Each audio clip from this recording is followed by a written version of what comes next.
On the news tonight, Nigerian Navy reasserts its combat readiness in protecting the Gulf of Guinea. Nigerian Copyright Commission (NCC) clamps down on pirates. Real estate practitioners partner with investors in the diaspora for development of the housing sector. Plus entertainment and sports. Good evening and welcome to the news at this hour. I am Elizabeth Omori. Over 600 million naira worth of pirated books have been seized by men of the Nigerian Copyright Commission in Lagos. The books were seized in a raid carried out by the Commission at a warehouse in Apapa. Rotimi Oluwagbemi reports. That report will come in our subsequent bulletin. The National Industrial Court in Lagos has postponed further hearing on the case between the Nigerian Labour Congress and the National Union of Local Government Employees NULGE against the Ogun State Governor Ibikunle Amosun to June 4 judgment, Doindia reports. The case between the Nigerian Labour Congress (NLC), Nigeria Union of Local Government Employees and the Ogun State government is on the alleged dismissal of the state chairman of the Nigerian Labour Congress and some employees of the Ogun State government.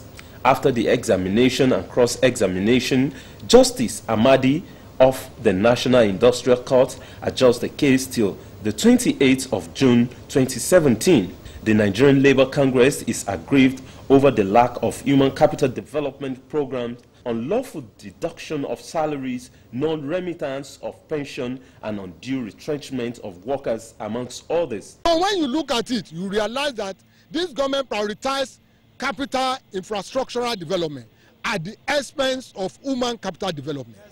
If you build road, if you build fantastic building for yourself and for others, who is going to live there if people are not happy? The prayer is that court will do justice to the issue. I don't want to be preemptive of court decision, but we have confidence in this court. Effort to get reaction from the council to the government of Ogun State was unsuccessful, as at the time of filing this report in Lagos, Doindia, NT News. The Nigerian Navy has reasserted its combat readiness to effectively defend the nation's territorial waters and check all forms of criminality on the Gulf of Guinea in collaboration with countries in the West African sub-region. This was evident after the Navy participated in the Niger phase of the multinational National Maritime Forces exercise, Obangame Express 2017, which rounded off the Nigerian territorial waters in the Gulf of Guinea. Musa Tolia completes the report. The Multinational Maritime Forces exercise, Obangame Express 2017, offers a platform for naval forces from Africa, Europe, South America, and the United States to share information, refine tactics and procedures with a view to assisting Gulf of Guinea nations to build capacity and secure their territorial waters. 3 Nigerian Navy warships, NNS Okpabana, Sagbama, and Centenary, as well as a surveillance helicopter and French Navy ship, took part in the exercise. The Multinational Maritime Forces exercise, Obangame Express 2017, focused on maritime interdiction operations, which include illegal oil bunkering, unauthorized fishing, arms smuggling, curbing illicit drug and human trafficking, as well as piracy. A real-life scenario of a hijacked ship was created to appraise the capacity of the Nigerian Navy Special Forces to effectively curb piracy. The application of the vessel, board, seize and search procedures (VBSS) was put to test. The French Navy ship played the role of a hijacked vessel.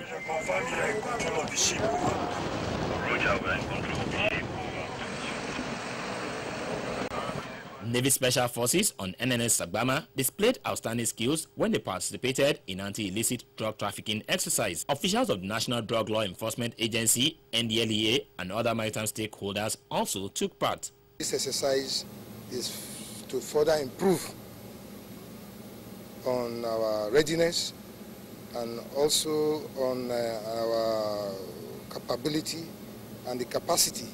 If we are not well trained, it's going to be difficult to know what to do. Not just arresting, but the prosecution part of it. Intercepting illegal fish trawlers on the nation's maritime domain was an integral part of the Obangame Express 2017. All the activities that were lined up by the organizers were effectively carried out. So far, the exercise has been a success. Lagos, Musa Toliad, NTA News. With the current growth in the real estate sector of the Nigerian economy, more investors are showing interest in the development of the sector. This is based on the outcome of the previous exhibitions and fair by the Red Jury Sheikh Global Nigeria Limited. Organizers of the expo made this known at a breakfast meeting with stakeholders in Lagos on the 2017 edition of the exhibition. There is a general belief that Nigerians, wherever they find themselves, love to return to their country. East or west, home is best. This therefore informed TAG Nigeria Limited's decision to bridge the gap between Nigerians in the diaspora and stakeholders in the real estate business. Statistics reveal that the diaspora remittance in 2016 to the nation's economy stood at over $35 billion. As a result, TAG Expo is using its platform to seek potential investors' interest in exploring products and services in the real sector market in Nigeria. This meeting therefore brings together players in the finance, insurance and construction business to examine opportunities that are available in the sector. You know, when people say that we don't have anything we're selling out, we're not selling out anything, we don't have anything we're giving out, we're not a producing country, guess what? We really are. We are producing fantastic homes, we're producing homes that can last and can taste the time, and that people are going to buy these things, and they're going to pay in dollars, and that's going to bring in inflow of cash into the country. When they've met us, they've invested, they're definitely going to secure their property by keying into the insurance policies from the insurance companies that are partnering with us this year. And that people live in London for 30 years without coming to Nigeria. We want to go and meet and say this is where you can put your money and your money will be safe. Participants described the initiative as a window of opportunity to sell the country's potential to the world. Our houses are affordable, so they could also invest, and we also have a platform to manage their investment for them. So TAG gave us the opportunity for them to meet with us personally, speak with us, and also vouch for us for the work we've done. It's high time we really encourage some of the diaspora members to actually actively look and actively engage folks who are really doing the right thing to be able to invest in. This year's TAG Expo with the theme Meet, Invest and Secure is scheduled to hold in London and the United States of America on the 17th and 24th of June, targeting more than 350 participants. Healthy Nigerians have been asked to voluntarily donate blood in their happy moments, as this will go a long way in saving lives. Head Donor Organizing Unit, Lagos State Blood Transfusion Service, Shijuade Oluyinka, gave this advice while addressing the congregation at the Global Youth Day celebration organized by the Seventh-day Adventist Church in Lagos. With the theme, Acts of Kindness, One in Compassion, Head Donor Organizing Unit, Lagos State Blood Transfusion Service, Shijuade Oluyinka explained that blood is essential to the body and that shortage of it reduces body function, which may even lead to death, depending on the level of shortage. She added that each blood donated provides 3 different blood components that can help up to 3 different people who are in need. For you to be able to donate your blood, you must be within the age range of 18 and 65 years old.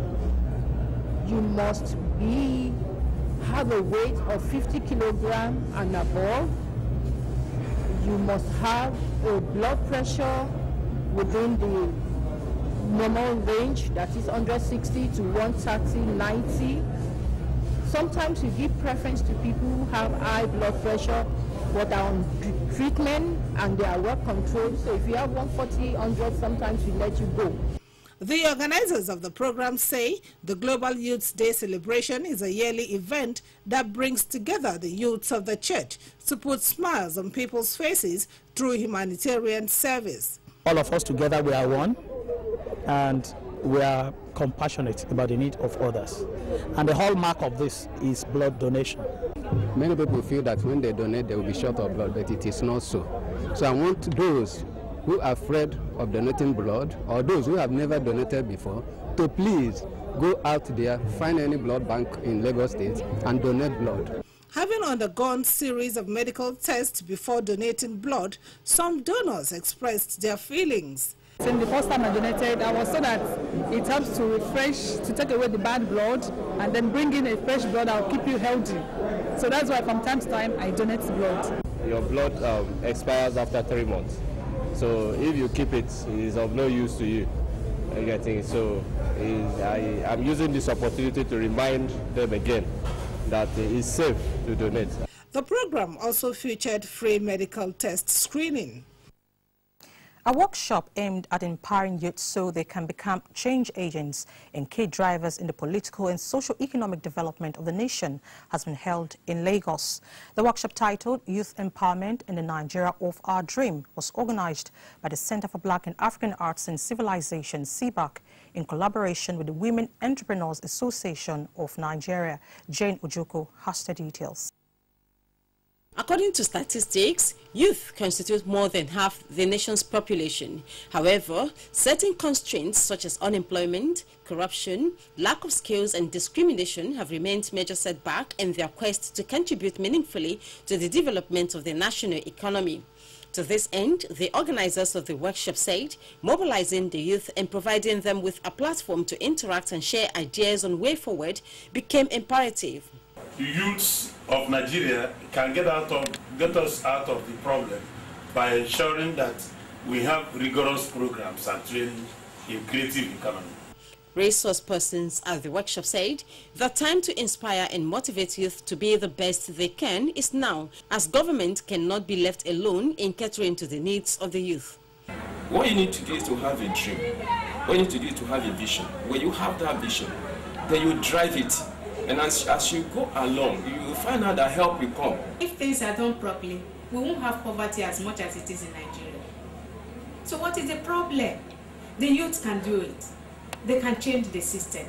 Some of the youth share their hopes and aspirations. The government should invest adequately in the youth, and aside that, we need the youth to take positions in governance. The organizers said that they hope to establish the network in every state and local government in Nigeria for greater impacts. In Lagos, Jane Ojukwu, NTA News.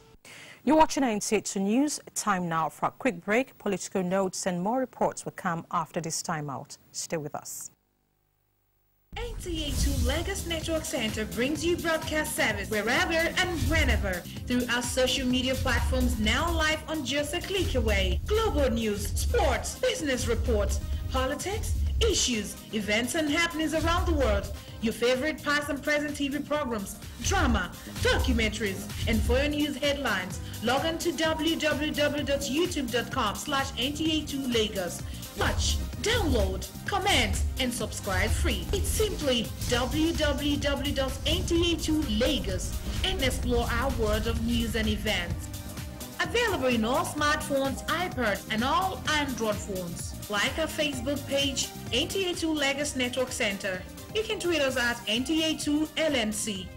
NTA2 Lagos Network Center, your reach out station.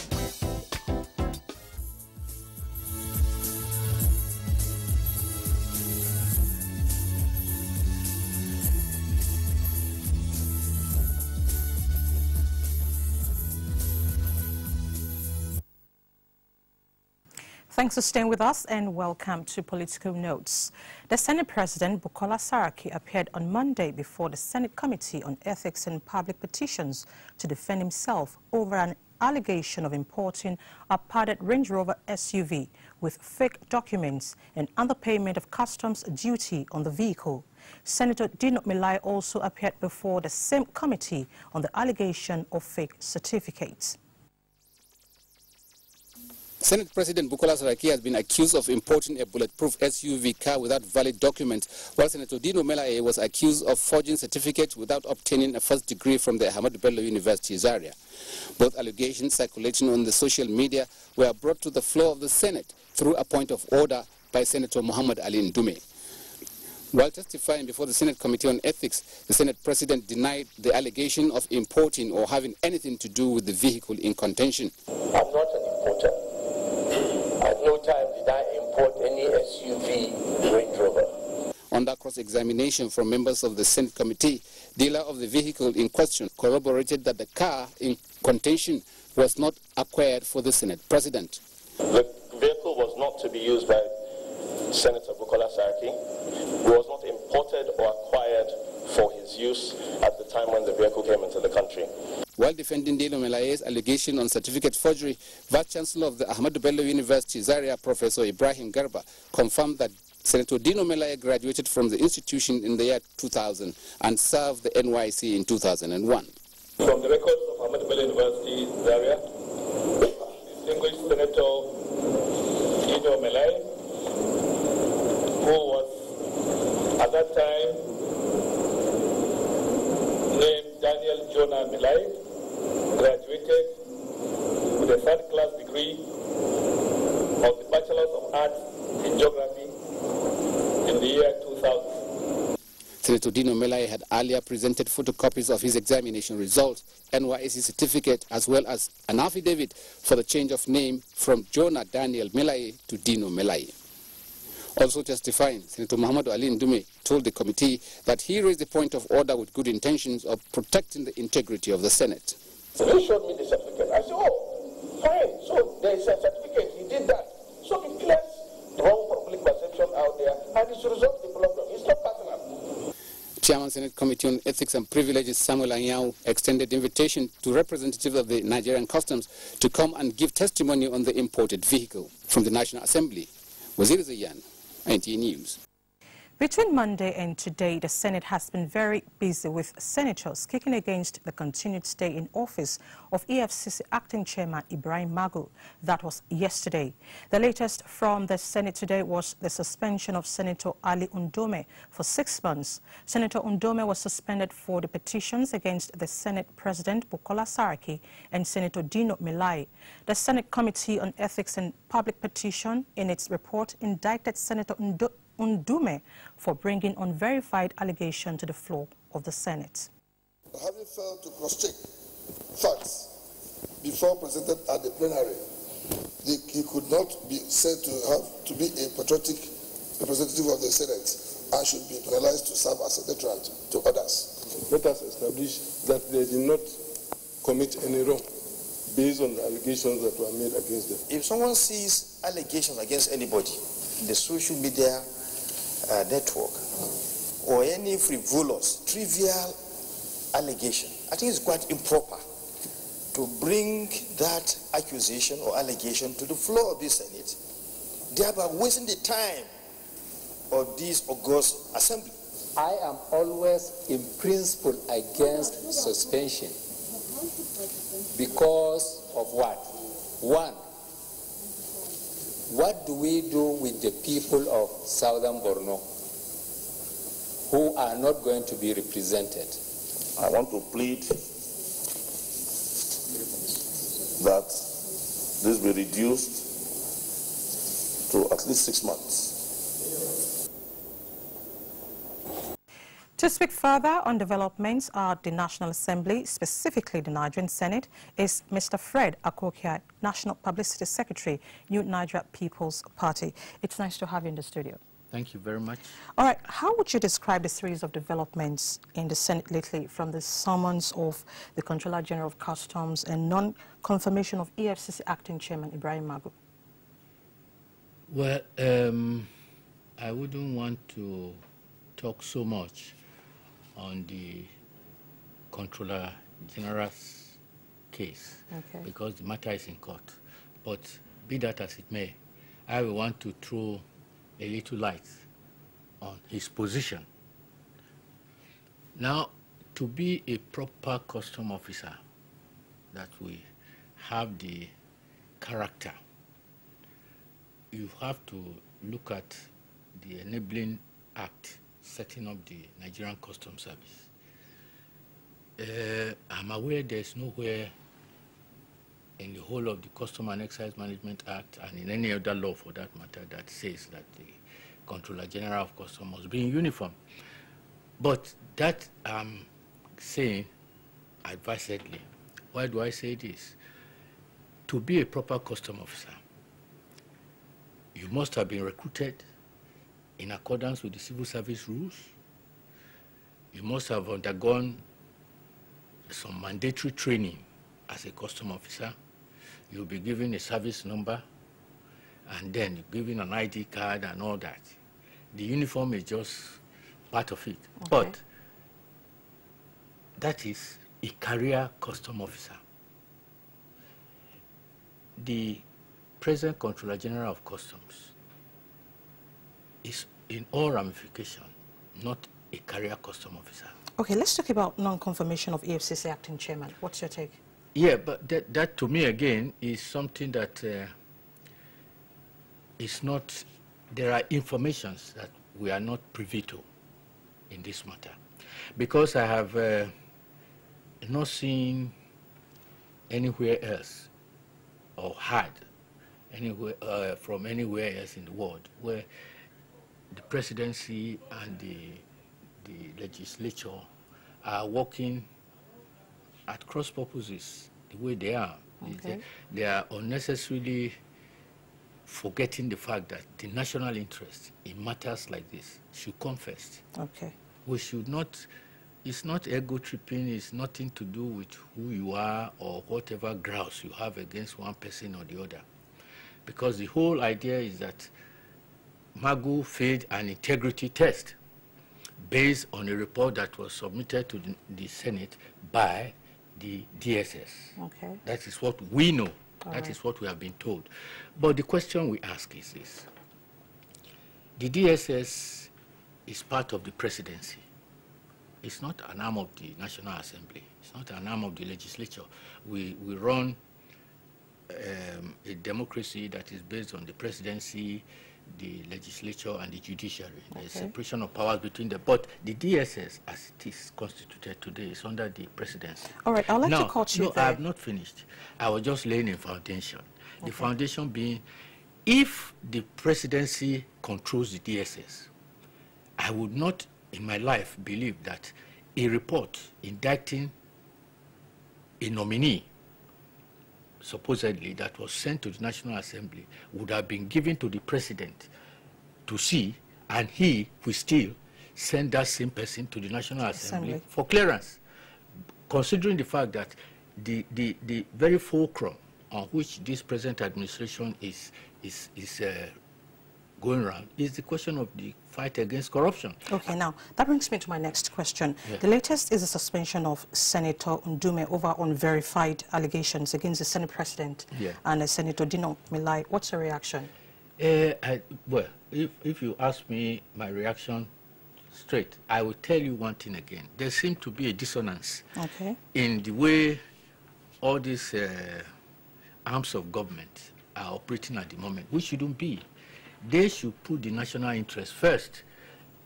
Ndume has, when he appeared before the ethics and the ethics committee, he told them that he raised that point of order in order to save the integrity of the Senate.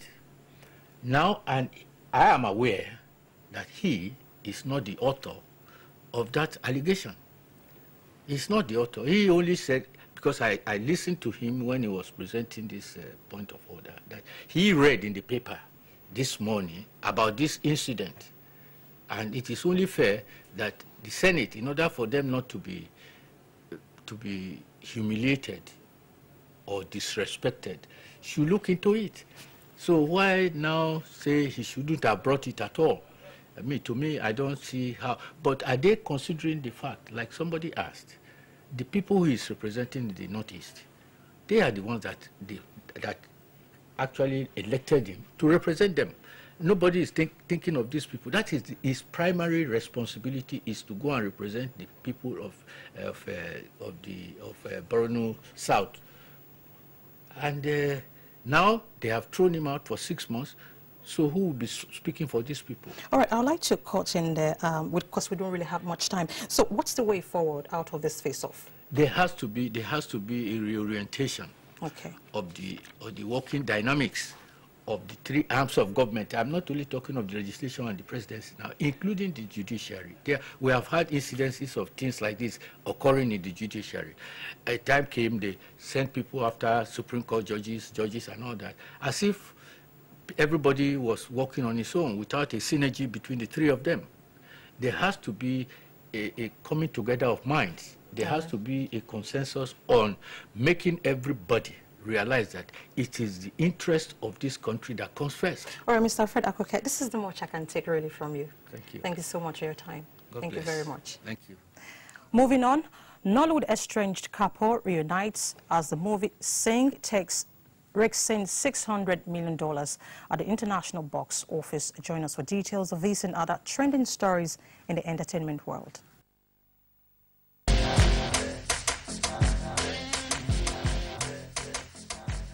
It's nice to have you join us on Entertainment News. Movie director Jet Amata and his wife, who separated in 2013, are set to be working together on a new film. Jetta is reportedly directing the movie. It looks like the lovebirds are working on renewing their romance. Meanwhile, T-Boss, Deborahs, Marvis and Bali are up for eviction at the ongoing TV reality show Big Brother Naija, comes on the 1st of April 2017. Bisola remains the only housemate that is yet to be formally nominated for eviction.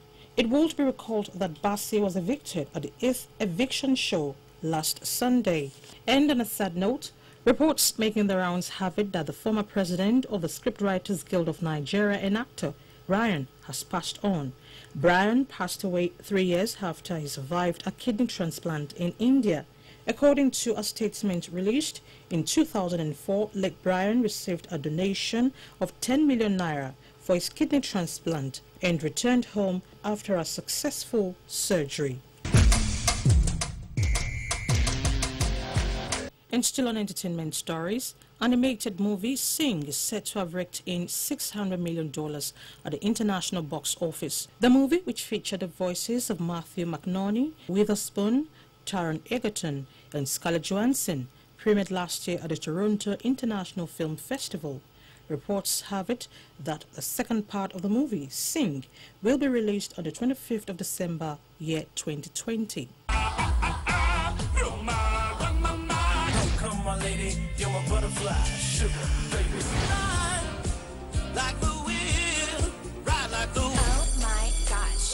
And that's it from our entertainment desk. And that ends the news this hour. Thank you so much for watching. I'm Elizabeth Omori.